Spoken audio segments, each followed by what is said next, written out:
Alors qu'est-ce que je fais à titre personnel? Je fais ce que je peux. Je fais ce que je peux. Je crois que la formule clé par rapport à cette situation, c'est de se dire, voilà, je ne serai jamais prêt à 100% par rapport aux problèmes qu'on peut avoir. Mais déjà, si j'ai le choix entre être prêt à 1% et être prêt à 2%, eh bien, il vaut mieux être prêt à 2%. Donc, il y a des scénarios, effectivement, je ne les couvre pas. Par exemple, j'étais dans une conférence à Lyon récemment, et il y a quelqu'un, en gros, qui me demande, en substance, bon, bah, suivant, s'il y a une guerre, qu'est-ce que vous faites? Si on est vitrifié par des frappes thermonucléaires, qu'est-ce que vous faites? Ben, je suis vitrifié.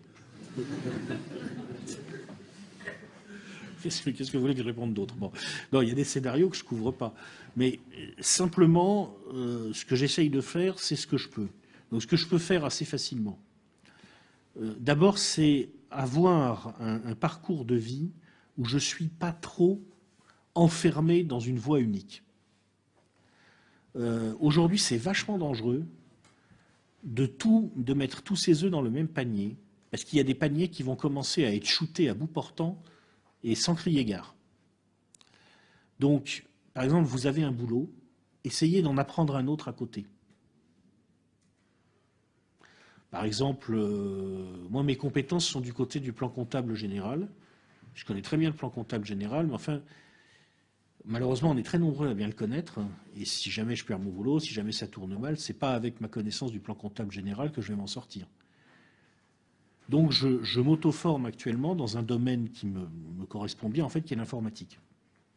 Juste pour avoir, éventuellement, dans le cadre du système, mais pas tous les œufs dans le même panier. Bon. Par ailleurs, j'essaye d'apprendre des petits trucs aussi. Alors, je n'ai pas le temps de faire tout ce qu'il faudrait, mais j'essaye d'apprendre des petits trucs pour avoir du travail manuel. C'est très important parce que y a des scénarios crédibles à brève échéance où ça sera plus important d'avoir un minimum de connaissances en jardinage que de bien connaître le plan comptable général, quoi. Bon.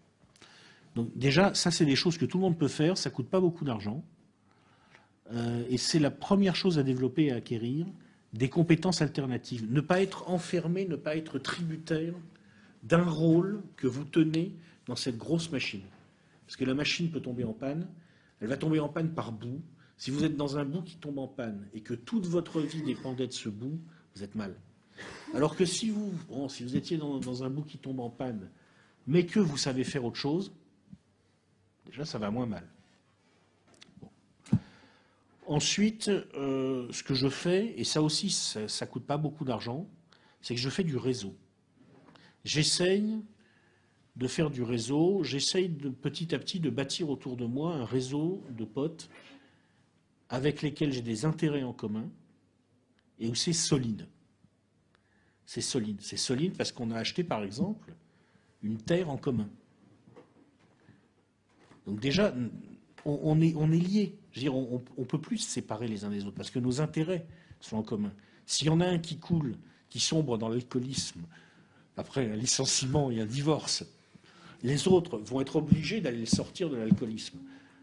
Pas par une pulsion, une pulsion de bienveillance spontanée, pas parce qu'ils ont été convaincus par l'argumentaire de Jacques Attali sur l'apparition de nouvelles formes, comment il appelle ça déjà, d'altruisme. Il y a une formule là, attalienne, bon, ça m'échappe. Enfin, non, c'est pas des altruistes attaliens, les mecs. Simplement, comme ils ont la même terre et qu'il faut la cultiver, s'il y en a un qui sombre dans l'alcool, il ne peut plus cultiver la terre. Et tu nous emmerdes là. Nous, on a des sillons à creuser et t'es bourré. Bon. Et essayez d'avoir un réseau comme ça qui tient, pas être tout seul. Il y a des mecs qui croient que le truc va s'effondrer et qu'eux, ils vont s'en sortir tout seuls parce que d'abord, Rambo, en comparaison, c'était une tafiole. Ben, on va voir ce qui va se passer si jamais ça tourne mal. Non, dans ces cas-là, c'est les solidarités charnelles, je dirais presque, concrètes, qui tiennent les gens. Donc ne pas être dépendant du système de par les compétences que vous avez, avoir des réseaux charnels de solidarité réelle qui tiennent indépendamment de ce système, Déjà, si vous faites ça, ça va beaucoup mieux. Puis après, vous avez le plus. Alors le plus, c'est effectivement... bon, c'est vrai qu'avoir le permis de chasse, c'est pas mal. Pratiquer le tir, c'est pas mal. D'une manière générale, moi je dois dire que j'ai habité pendant longtemps dans une banlieue où j'étais dans une résidence genre classe moyenne, à 2 pas de résidence pour pauvres, enfin de résidence de HLM pour pauvres. Et je me disais en gros, pour l'instant tout va bien, tout simplement parce qu'entre eux et moi il y a des flics. Mais s'il n'y a plus de flics, je ne sais pas comment ça va se passer. Bon. Alors encore une fois, je ne veux pas la mort des gens, je suis vraiment mais le contraire d'un violent.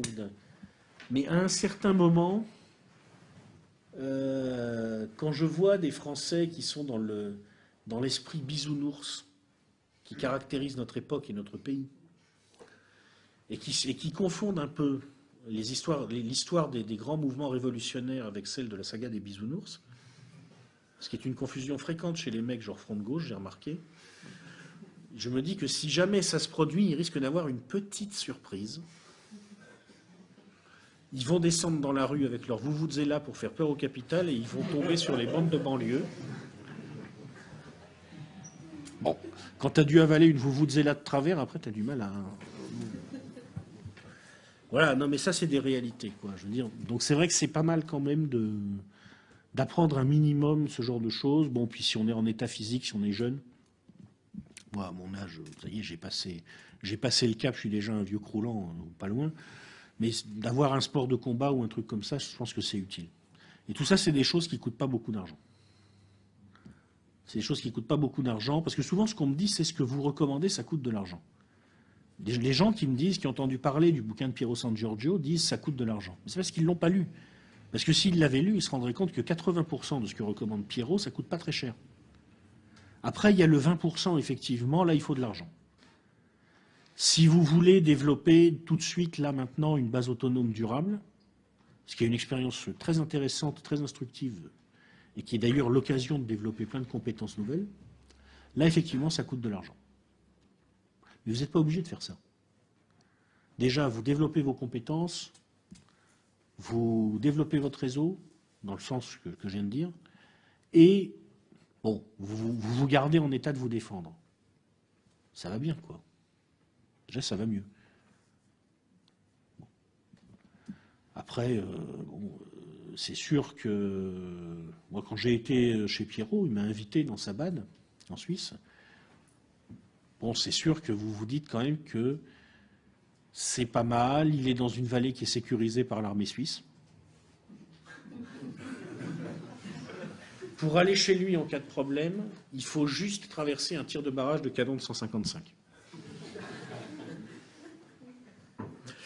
Il est en haut de la vallée, il est sûr d'avoir de l'eau potable,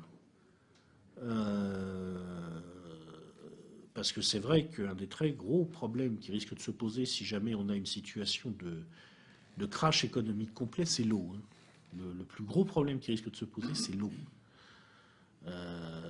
Dans ces cas-là, vous pouvez assez vite vous retrouver dans la situation de ces Argentins, entre autres, qui tournaient le robinet après que l'entretien de leur réseau d'eau ait été privatisé, n'est-ce pas? Qui voyaient couler une espèce de machin jaunâtre, là, en se disant, bon, on le boit ou on ne le boit pas, comment on fait? Bon. Lui, là, il est tranquille, il est juste sous ses glaciers, il aura toujours de l'eau. Bon. C'est sûr qu'au niveau de la préparation, il faut être de la classe moyenne supérieure en Suisse pour faire ça. Il y a plein de trucs qu'on peut faire, nous, et qui sont déjà pas mal.